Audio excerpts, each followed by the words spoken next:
UPSC की तैयारी करते हुए कई छात्रों की मौत हुई है, 4 छात्रों की मौत हुई है और मैं ये मानती हूँ कि ये मौत नहीं है, हत्या है। राजेंद्र नगर में हर दूसरे घर में इस तरीके का सेंटर खुला हुआ है, इलीगल सेंटर्स खुले हुए हैं।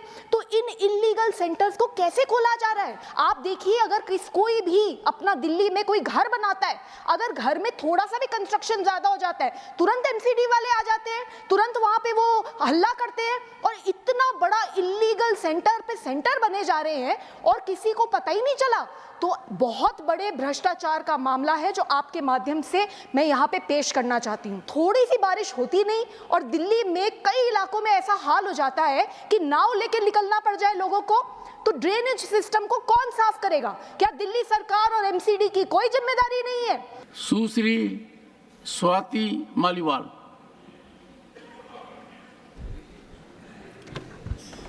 Thank you, Chairman Sir, for giving me an opportunity to speak on such an important issue.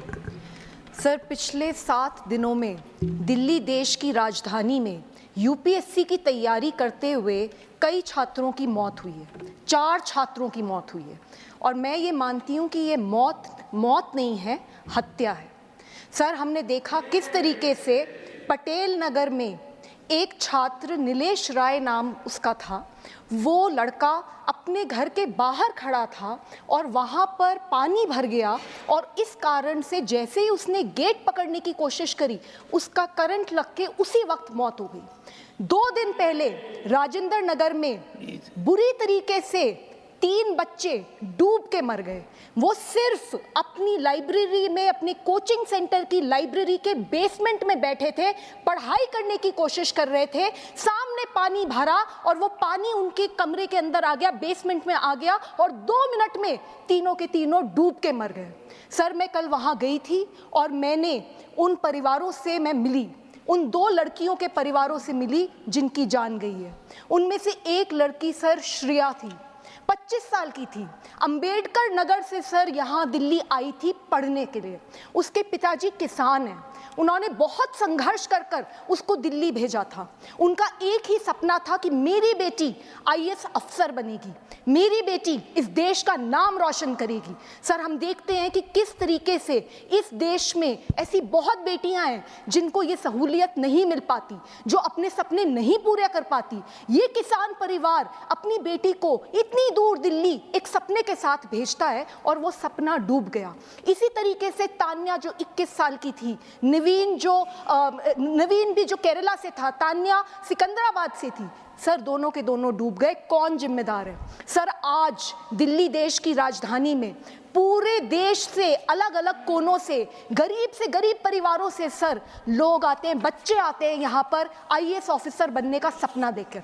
Sir, वो सिर्फ अपने लिए नहीं आते, वो एक ऐसा सपना लेकर आते हैं कि हम इस देश की गवर्नेंस में बदलाव लाएंगे, हम भ्रष्टाचार खत्म करेंगे, हम अपने गांव का, हम अपने शहर की स्थिति सुधारेंगे। और सर, इन बच्चों के साथ ऐसा होता है, किसी की कोई जवाबदेही नहीं है। सर, हम ये देखते हैं, मैंने कल जाके देखा राजेंद्र नगर में हर दूसरे घर में इस तरीके का सेंटर खुला हुआ है, इलीगल सेंटर्स खुले हुए हैं।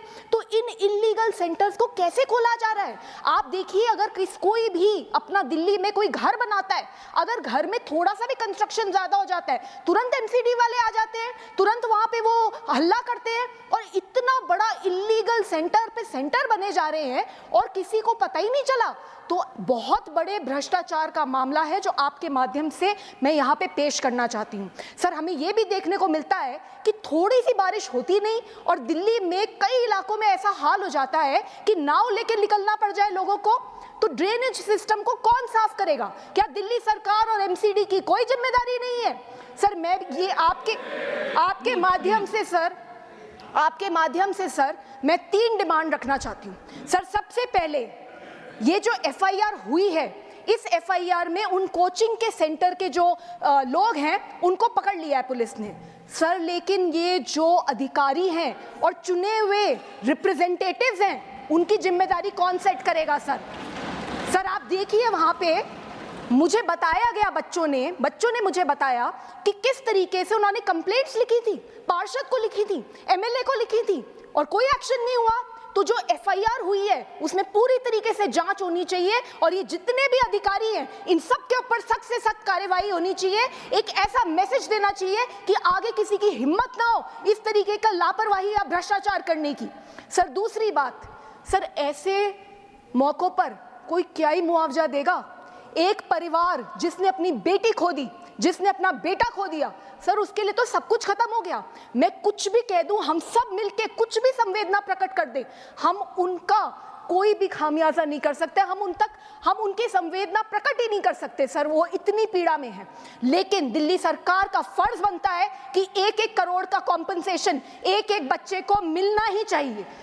तीसरी बात सर हम ये देखते हैं इतने सालों से यूपीएससी की तैयारी करने के लिए दूर दूर जगहों से दिल्ली में बच्चे आते हैं, पर अभी तक दिल्ली सरकार ने इस तरीके के पीजीज को, इस तरीके के कोचिंग सेंटर्स को रेगुलेट करने के लिए कोई कानून नहीं बनाया। यूपीएससी की तैयारी करते हुए जो बच्चे हैं या बाकी एग्जाम्स की तैयारी करते हुए जो बच्चे हैं, उनके वेलफेयर के लिए कोई स्कीमें नहीं बनी है, कोई गाइडलाइंस नहीं है। ये सारी की सारी गाइडलाइंस होनी चाहिए।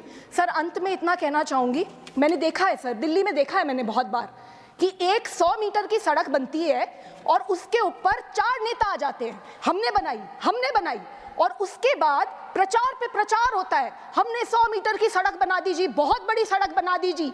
और इतना भी देखती हूँ कि जब वहां बोर्ड लगता है ना कि किसने सड़क बनाई, उस पर भी लड़ाई हो रही होती है कि नहीं यहाँ पे मेरा नाम लगेगा।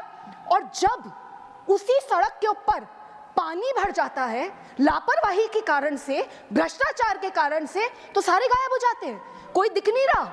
मैं कल वहां गई, मुझे बड़ी पीड़ा है इस बात की कि अभी तक दिल्ली सरकार का कोई भी मंत्री, दिल्ली सरकार का एमसीडी का कोई भी इलेक्टेड रिप्रेजेंटेटिव, कोई भी ऑफिसर इन परिवारों से नहीं मिला है। सर आपसे यही रिक्वेस्ट है, sir please give justice sir.